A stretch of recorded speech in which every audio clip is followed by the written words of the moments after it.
Last podcast of 2021. So, what better way to cap off the year than to list off 5 Rockets New Year's resolutions coming up right here at Locked On Rockets?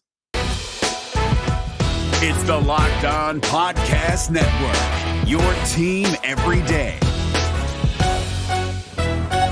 This is Mission Control, Houston. Ignition sequence start. With the second pick in the 2021 NBA Draft, the Houston Rockets select Jalen Green. T-minus 15 seconds. Guidance is internal. I'm going to keep working. I'm going to keep getting better every day. I'm going to keep perfecting my craft. And every time I step on that floor, I'm coming. 6, 5, 4, 3, 2, 1.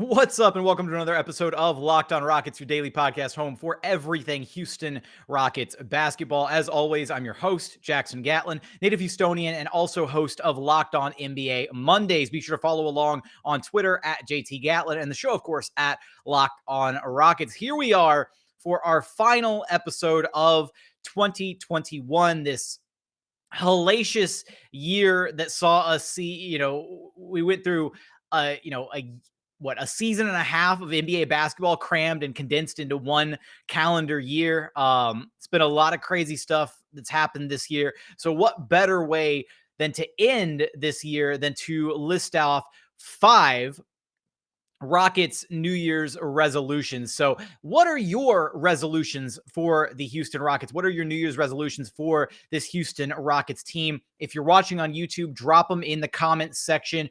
If you're listening on Apple, Spotify, those other areas, drop a review, write your comments there, tag it on Twitter, drop your Rockets New Year's resolutions. I want to see what your thoughts are because I've got 5 of them that I'm going to lay out right here. So let's just go ahead and dive straight into it. My first resolution for this Houston Rockets team is I want to see Jalen Green with the ball in his hands more, because I think we've seen enough evidence that Jalen Green, when he has the ball in his hands, when he's being aggressive, can absolutely take over a game, score at will, and he's starting to slowly realize that, right?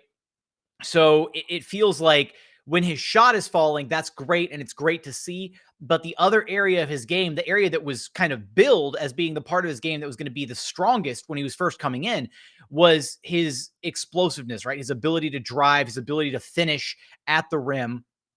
And I feel like at times he's a little too tentative for my liking, and I'd like him to be a bit more aggressive, and that requires him having the ball in his hands, right? So when KPJ is on the floor, KPJ is going to command most of the time with the basketball, right? KPJ is the primary facilitator, the point guard. He's going to have the ball in his hands a lot. So what that might mean or might necessitate is for Jalen Green to have ample amount of time with the ball in his hands to really kind of create for himself, to create for his teammates, because we've seen his ability to create for others, his ability to run the pick and roll is much better than we expected it to be this early in his career. For those things to happen, it might be required that KPJ and Jalen Green's minutes get staggered, at least to an extent, to where they can each have some time on the floor and be successful on their own, right? Now, unfortunately, we have seen minutes previously where Jalen Green and KPJ have been staggered, but Jalen Green still didn't get the ball placed in his hands, right? Thinking back to the games where KPJ was out initially and Eric Gordon wound up, commanding much more of the on-ball duties of the offense rather than Jalen Green. And so this is kind of my hope and what I want to see out of the coaching staff moving forward, is that they decide that Jalen Green should have the ball in his hands a little bit more often. And when he does have the ball in his hands, to really let him actually run the offense, right? Not just, let EG or DJ Augustine or somebody else bring the ball up, but actually let Jalen Green kind of steer and orchestrate the offense. And I think we've kind of seen that a little bit in these first couple games that Jalen Green has been back against Indiana and then against the Lakers, is it felt like he did have the ball in his hands quite a bit more in those games than he had previously.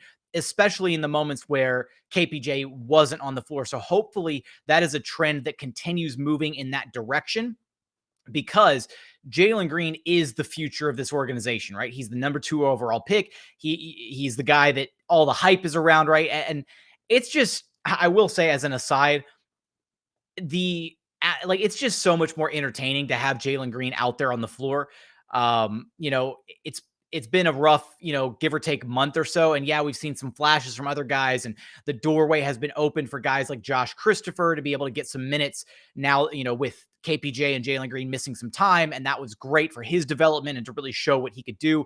But missing Jalen Green just flat out sucked. Like, not being able to see him hoop, not being able to cheer and root for and watch the development of the guy that was drafted number 2 overall just hurts. And so to have him back in the lineup is great. And that's my resolution for this Rockets team, is to be able to basically to feature Jalen Green a little bit more, right? I think we saw a big chunk of that, that 15-game losing streak where offensively things just didn't look right for this Rockets team. They didn't have their identity. And a big chunk of the frustrations were not only just the double big lineup, but the fact that Jalen Green just wasn't really being featured hardly at all. Like, he was basically being sent to the corner and being treated as a spot up jump shooter a lot of the time. And a big part of that is because the ball movement was non-existent. The Rockets offense looked, clunky at best.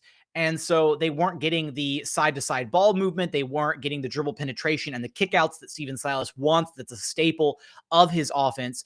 And so in the couple games that we've seen Jalen Green back, it's felt like even though he's not, commanding the basketball the same way that Kevin Porter Jr. does as the primary facilitator, as the point guard, he's getting more touches, and the touches look significantly better with him back in the lineup because everything else just looks so much better. So I want to see that trend continue. I want to see Jalen Green with the ball in his hands considerably more moving forward. That is resolution number 1 for this Rockets team.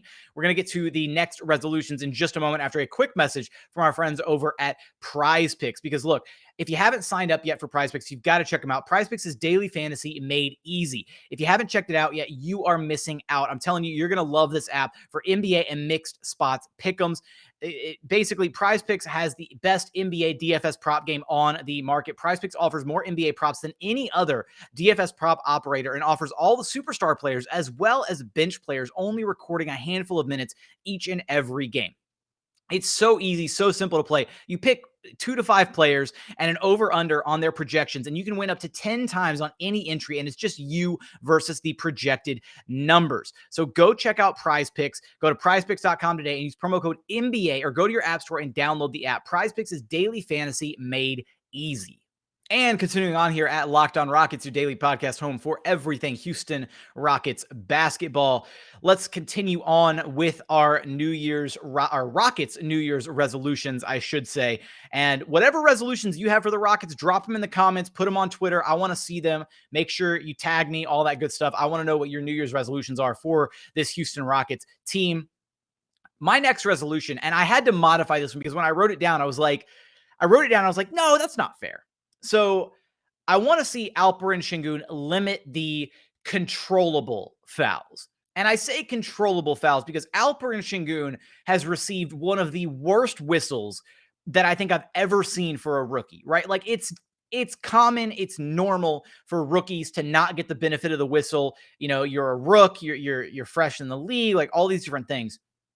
But it really does feel like Alperen Sengun gets some of the most atrocious calls that I have ever seen. Like calls where he is playing defense and arms are straight up and down, verticality, all that nonsense. And, and he still gets whistled, right? And those are tough to stomach for him because the foul trouble and all the different, supposed variables for why Alp isn't getting more consistent run. And I do firmly believe that the fouling is at least a minor concern for the coaching staff, right? They're not just throwing out random BS reasons for why Alp's not getting more minutes. If they believe that foul trouble is an issue, then I'm going to take them at face value for their word, and foul trouble is an issue for him. Now, that said, I had to modify it to say the controllable fouls, right? Because Fouls like that where Alp's playing solid defense and he's just getting a crappy whistle, those aren't within his control, right? The fouls that are within his control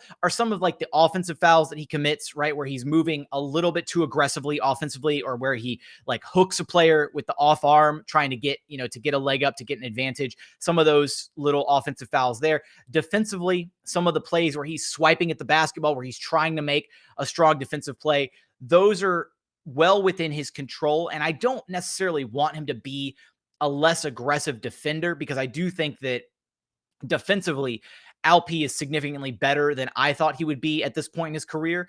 And being able to hold his own on that side of the floor is definitely going to be a big part of whether or not he gets extended minutes down the line, whether his minutes get, upped at all.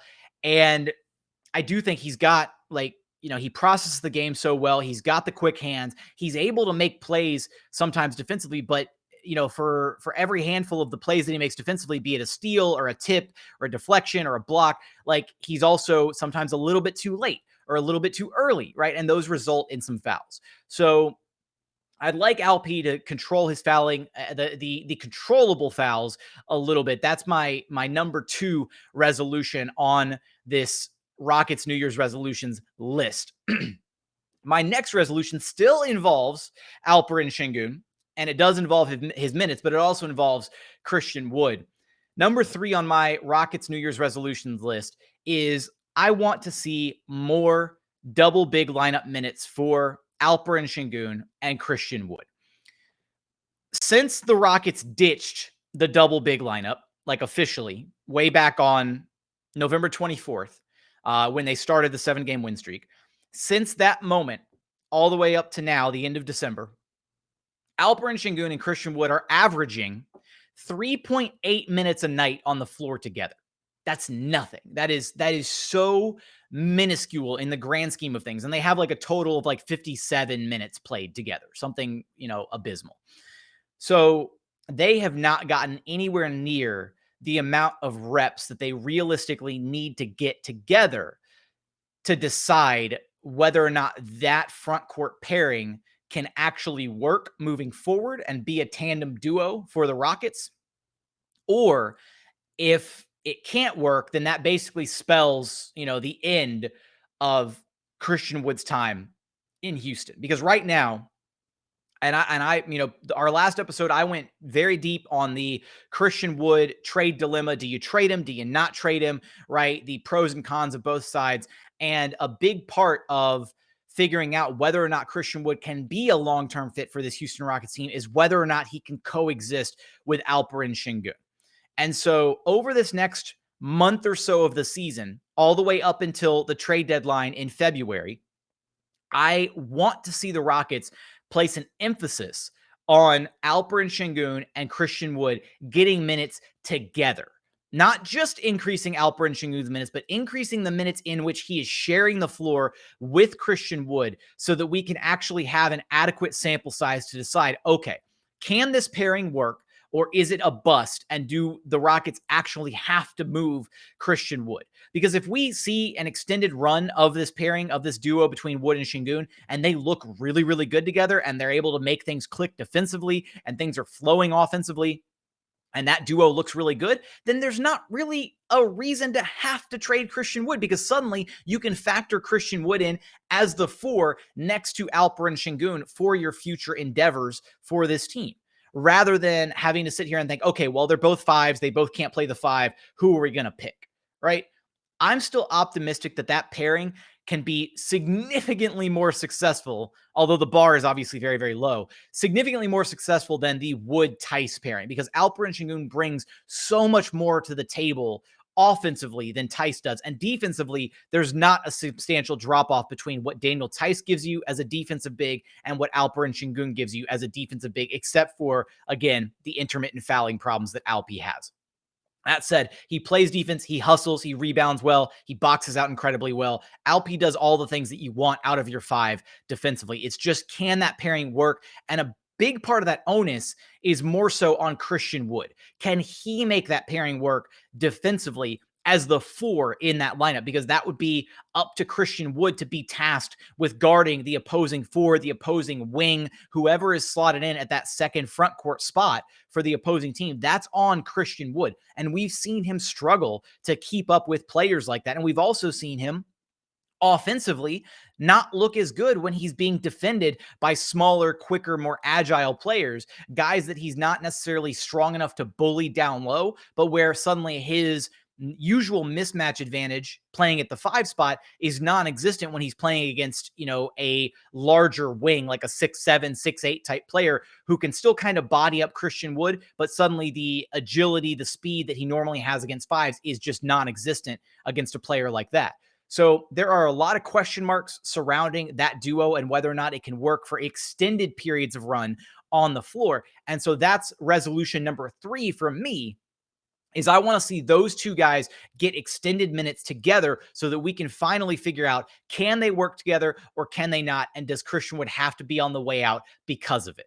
So I've got 2 more resolutions to drop in. We're going to get there after a quick message from our friends over at Built Bar, because look, it's the new year. So that means New Year's resolutions. That's why we're going through our Rockets New Year's resolutions right now, right? If yours is about getting fit or eating healthier, make sure you include Built Bar in your plan. Built Bar is the protein bar that tastes like a candy bar, maybe even better than a candy bar. Built Bar makes it easier to stick to your resolution because it tastes so good, you'll want to eat it, unlike other protein bars, which can be gritty or chalky. The flavors are a mess, right? The consistent, it's a nightmare, right? Eating other protein bars. I haven't liked protein bars until I started trying Built Bar, and the flavors, I've got so many different flavors that you can choose from. They've got mint brownie, double chocolate, salted caramel, strawberry, cookies and cream, my personal favorite, coconut brownie chunk. So many amazing flavors, and you can check out all of them that are available at built.com and use promo code LOCKED15 for 15% off the best tasting protein bars you will ever try. Again, that's promo code LOCKED15 for 15% off at built.com. And final segment here at Locked On Rockets, the final episode for 2021, your daily podcast home for everything Houston Rockets basketball. Getting to our final couple of Rockets New Year's resolutions. And here's my next one. And I had to think kind of hard about this one. And I really do feel pretty strongly about this. I would like for KPJ to embrace being the vocal leader of the team. And I had to really put some thought into this, and I genuinely think that KPJ can be the vocal leader of this young Rockets team, right? And my reasoning is as such: he has embraced and grown in such a short amount of time from joining the Rockets and being, having all these expectations placed on him, being compared to James Harden right out of the gate during his RGV Vipers stint, all this stuff, right? And then joining the Rockets and actually delivering on some of the hype, right? Looking really good in his, brief stint with the Rockets last season. Then all the hype surrounding him this offseason, what he's going to be able to do as a, future backcourt partner with Jalen Green, all that stuff. But specifically, his growth in how he discusses his game and the Rockets games and all of this to the media, right? His growth as an individual, I think, is really important, right? You can go back and listen to the first handful of like post-game interviews and stuff that he was doing last season, and then come back and check out what he sounds like and looks like this season. And he is so much more confident, so much more sure of himself.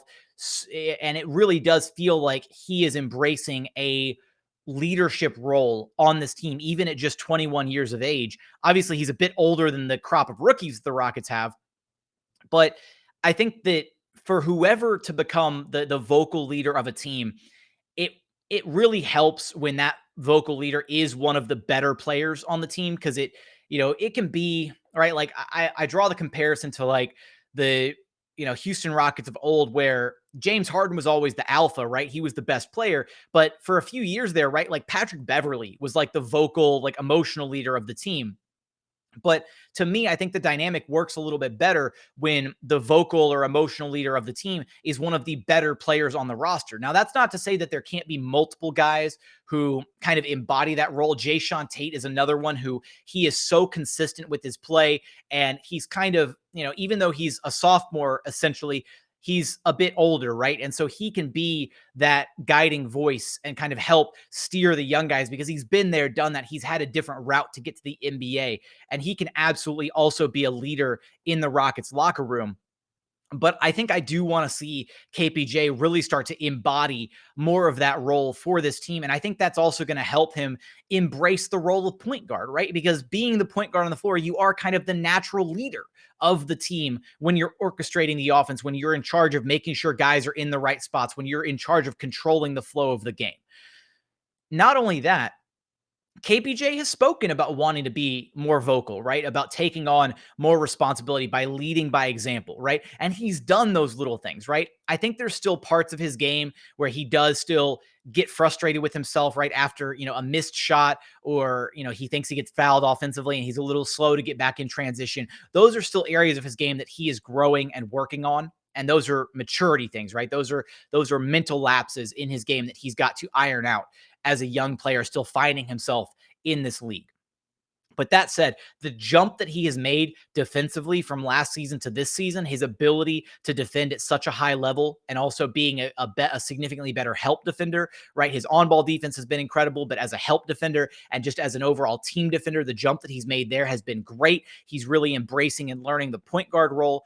And it feels like he's able to, I know for a fact, he's taken Jalen Green absolutely under his wing, right? Like you see those two guys constantly when they're on the floor together, talking, going over things. You'd see them on the sidelines discussing stuff while they were out. I think that time where they were both missing, a significant stretch of time this past month or so did wonders for them to be able to learn each other's game and figure out things together that they didn't have a chance to, kind of ironing some things out there. So that's number 4 on my Rockets New Year's resolution list, is for KPJ to embrace being a vocal leader for this team, which I think he's already doing, but to continue see that trend is a great thing. And I want to see more of it moving forward. And my last Rockets New Year's resolution before we sign this thing off, and last episode for 2021, I want to see Stephen Silas trust the young guys. And I do think he does. I do think he trusts the young guys, but I want to see him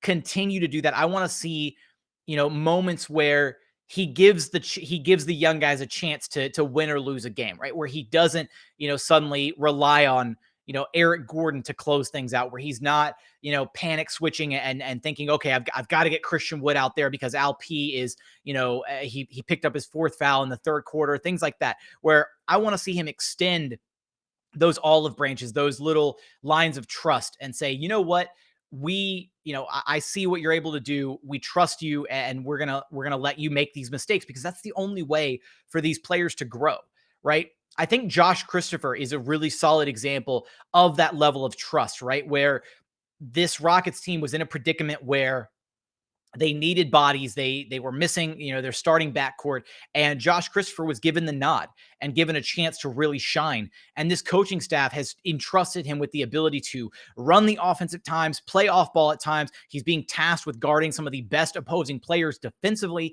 and he has risen to that occasion, and he's done a phenomenal job given the opportunity.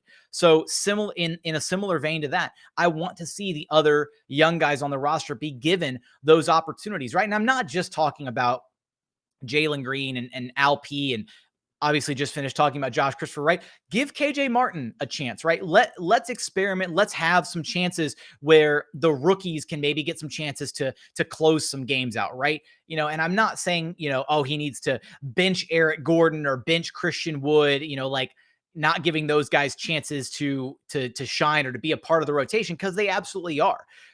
But I just want to see the focus on the young guys be a little bit more pronounced than it's been for the better part of this, the early part of the season, because again, coming to the season, development was the number 1 priority for this team. They're not going out there intentionally trying to lose games. That said, move away from using the vets a little bit, trust the young guys, let them sink, let them swim, and let them have these opportunities to learn from actual NBA games on the court, not just practices, not just reps, not just RGV film, that kind of thing. Let the young guys have their chances to flourish or sink or swim, and then correct whatever behaviors need to be corrected. I do think that Stephen Silas has done a solid job of steering this ship. I think there's been question marks at times, absolutely. And I've been highly critical of Stephen Silas myself, right? Questioning, is he the right guy for this job? I think that what we've seen and the emphasis that he places on trusting these young guys, on doing the right things, on putting the work in and building a strong foundation for these guys at the NBA level, and then building up from that foundation, it's important, right? You can't get to some of those more complex principles offensively, defensively, expectations for what he wants this group of guys to be able to do until you have a sound base established. And it sounds like Stephen Silas is putting the work in, and it sounds like the players are receptive to it, right? Even during the 15-game losing streak, I don't think at any point that Stephen Silas lost the locker room. The players were still playing hard for him. And that's a good measure of if players are receptive to what a coach is preaching, right? Is how hard they play. Yes, mistakes were being made. Yes, shots weren't going in. Yes, things looked rough at times, but the players always played hard. And that's an important part of what Stephen Silas is able to do and how he's able to still, lead this group of guys and be the coach and, get the most out of these players, out of this team, is they always play hard for him, right? I don't think there's been a single game this season where the Rockets have truly just rolled over and given up on any given night. Even the disgusting 40-point blowout loss against the Grizzlies. That was one of the ugliest games of the season. At no point did they absolutely just roll over and give up in that game. And I think that speaks volumes about Stephen Silas as a head coach and about what this group of guys sees in him as their coach. So with that, those are my 5 Rockets New Year's resolutions. What are your Rockets New Year's resolutions? Drop them in the comment section on YouTube. Also like, subscribe, all that good stuff. Drop them on Twitter when I post the tweet to the video, all that good stuff. If you haven't done so yet, please consider subscribing to the show wherever you get your podcasts, Apple, Spotify, Google, the brand new Odyssey app, free and available on all platforms. Again, check it out on YouTube. Search Locked On Rockets on YouTube. Like, comment, subscribe, all that good stuff. Sincerely appreciate if whether you're an OG pod listener and you've been listening for years, all the way back in the Podfather Ben Dubose days, or whether you're a new listener and you just picked it up recently, or you found the show via YouTube. I sincerely appreciate you sticking with the show and checking it out, making it a part of your daily routine. It means the world to me. As part of my signing off here for the year of 2021, right? I had a conversation recently with a coworker about imposter syndrome, right? And that's something that I deal with all the time, thinking am I doing this the right way, or am I doing enough of this? All these little things, right? And it can be a lot to deal with. If you've ever dealt with imposter syndrome for anything, right? You know what it feels like. And it still shocks and amazes me that so many of you choose to make this show a part of your daily routine, that you listen to this, that you interact on social media, that you watch it on YouTube or listen via podcast, that any combination thereof. It really, I do truly appreciate it, because I love doing this show. And again, it's still just wild to me to think about. I'm just a dude that likes talking about basketball, and to have the outpouring of support from all the listeners, all the viewers, it's incredible. So I wish you and yours a phenomenal 2022. Hopefully it's a better year than 2021. We go forward from this with good vibes, good feelings, all of that stuff. So with that, that's going to be it for this episode. As always, thank you so much for watching. Thank you so much for listening. And we look forward to having you back right here at Locked On Rockets, your daily podcast home for everything Houston Rockets basketball.